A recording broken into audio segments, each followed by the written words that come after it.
In a small, forgotten mining town in West Virginia, population barely enough to fill a diner, Alonzo Davis was born into a world of grit and shadow.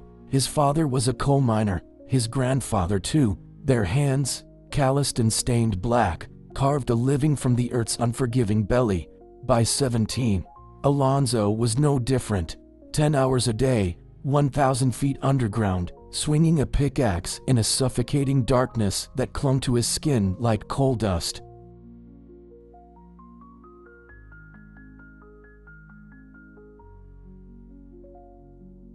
The mine was loud, clanging metal, grinding stone, the constant hum of danger, but the silence after work, that was louder, deafening. It was in those moments, alone in a cramped company shack, that Alonzo found something no one else in that town seemed to have, a spark.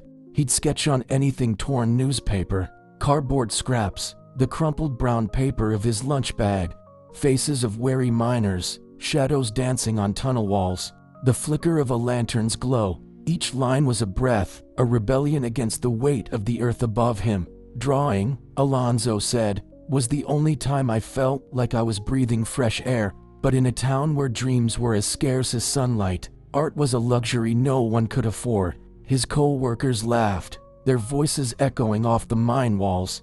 "Stick to the pickaxe, kid." His mother, her eyes heavy with worry, whispered, "Art won't feed you, Alonzo." And for years, they were right. Then came 1982.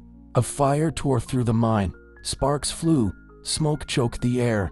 Alonzo scrambled through collapsing tunnels, his heart pounding louder than the alarms. He made it out barely. His friend Tommy didn't. That night, shaken and covered in soot, Alonzo sat in his shack, hands trembling. He picked up a piece of charcoal, burnt, jagged, like his grief, and drew. Tommy's face emerged on the paper, eyes kind but tired, a smile half hidden under coal dust. It was raw, angry, real. He pinned that sketch to the town hall board, not expecting anyone to care. But the next morning, the town stopped. Miners, wives, even the local preacher stood in silence, staring at Tommy's face.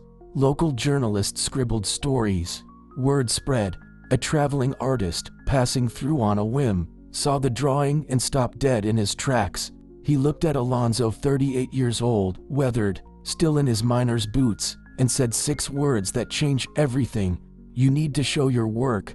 Alonzo stood at a crossroads. The mine was all he'd known: a steady paycheck, a family legacy. But that sketch, that moment, burned brighter than any lantern. So he took the biggest risk of his life.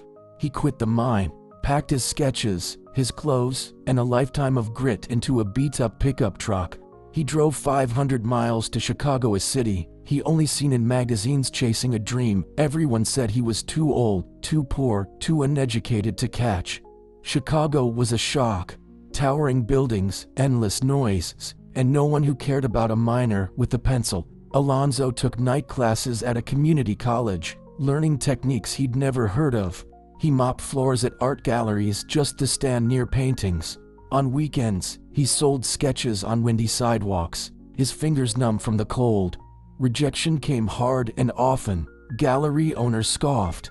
"Who's this nobody from West Virginia?" But Alonzo's work was different: raw, unpolished, alive. His paintings carried the weight of the mines, the ache of long shifts, the fear of collapse, the quiet beauty of human resilience. Slowly, the city noticed. A small underground art show gave him a corner to display his work. One painting sold, then another. By 1987, 5 years after leaving the mines, Alonzo's name was whispered in Chicago's art scene. His style, bold, emotional, etched with the grit of his past, was unlike anything they'd seen. 10 years later, in 1992, he stood in a New York gallery, staring at his own name on the wall.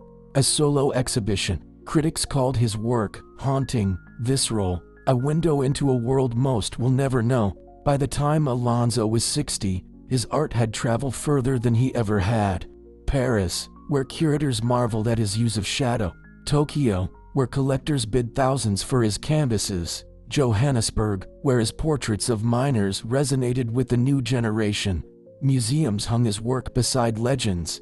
The boy who'd sketched on lunch bags had painted his way into history, but Alonzo never forgot the mines.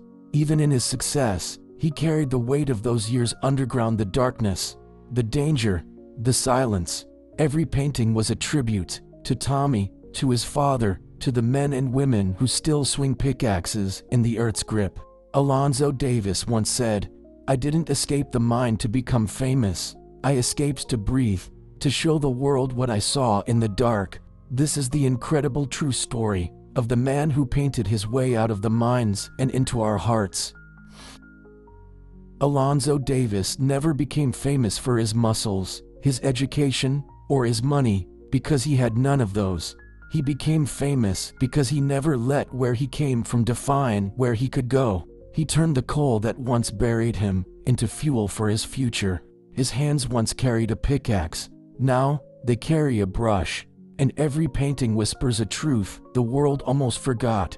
It's never too late to start over. If you found Alonzo's story inspiring, don't forget to like, share, and subscribe for more real-life stories that prove dreams don't expire. Because somewhere, someone watching this might be sitting in their own mine, and this story might be their first light.